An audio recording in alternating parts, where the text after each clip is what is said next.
Dirty Jobs was a tribute to a guy named Carl Noble.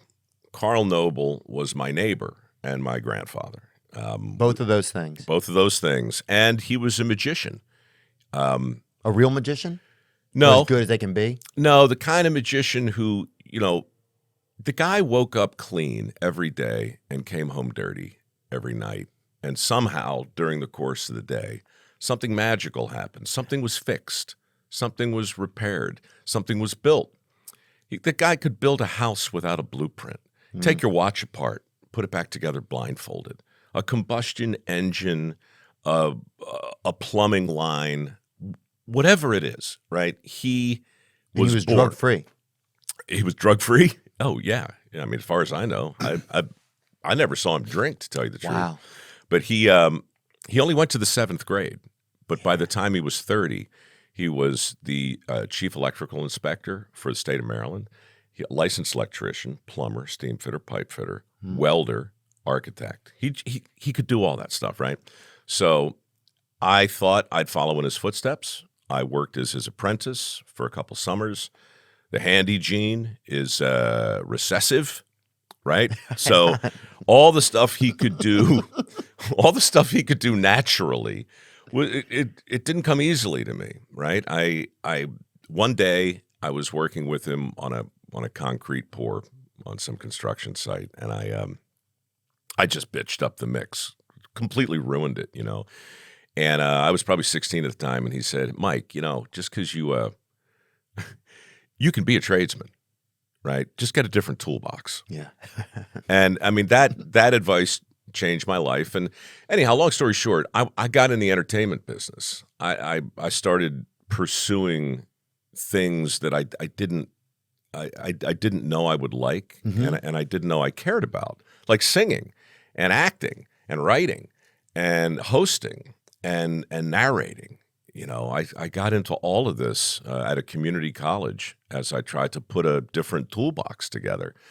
And, way leads on the way. And I freelanced for 20-some years in the TV business, had a lot of jobs. And then my mother called. I was working for CBS in San Francisco on a show called Evening Magazine, terrible little show. One of those half-hour things that comes on after the news, right? Yeah, sounds bad. It's awful. But I was good at it. I was good at creating the illusion of competence in short bursts. Oh, yeah. Like Russell Wilson. Sure. Yeah. Sure. You said it, not me.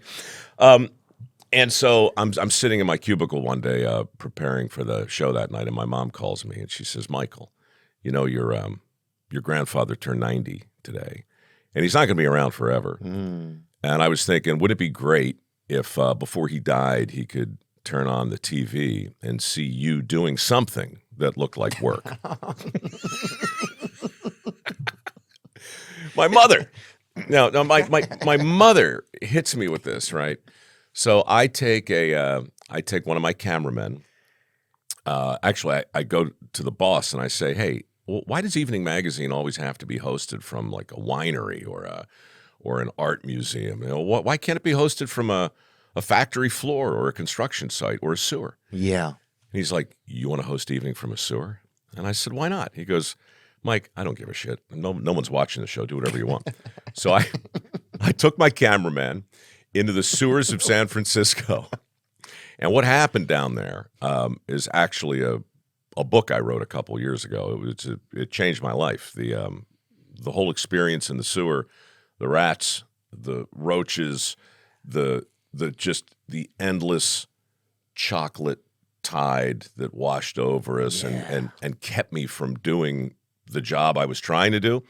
All of that forced me to do the only thing I could do, which was work with the sewer inspector who was down there replacing these rotten bricks. That was his job. I was just there to shoot raps, to host the thing. Anyhow, that footage wound up on the air, and it turned into Dirty Jobs. It crushed. And so my granddad saw the first episode, died. Oh, killed him, huh? Killed him. Killed my own pop. No, he had an amazing life, and he lived long enough to see me doing something that, cool. as my mother said, looked like work, right? And so, And then Dirty Jobs blew up. Yeah. And so this is, you know, I know you've seen this kind of thing in show business. I hadn't at that point. I'd had a lot of jobs, but I had never gotten mail from people saying, "You think that's dirty? You should see what my father does. My brother, my cousin, my uncle, my sister. Wait till you see this." And that's when I was like, oh, this is not a show. This is something else. This is a love letter to work. It's a romp. It's, I mean, a truly unscripted, back before reality was reality. It was a very unusual thing for Discovery to put on the air. Hope you enjoyed that video, and you can watch another. And you can watch this one, you can watch this one. Different options, different choices. Some guy just brings you one option, not this guy. 2 options. Watch one, this one or this one.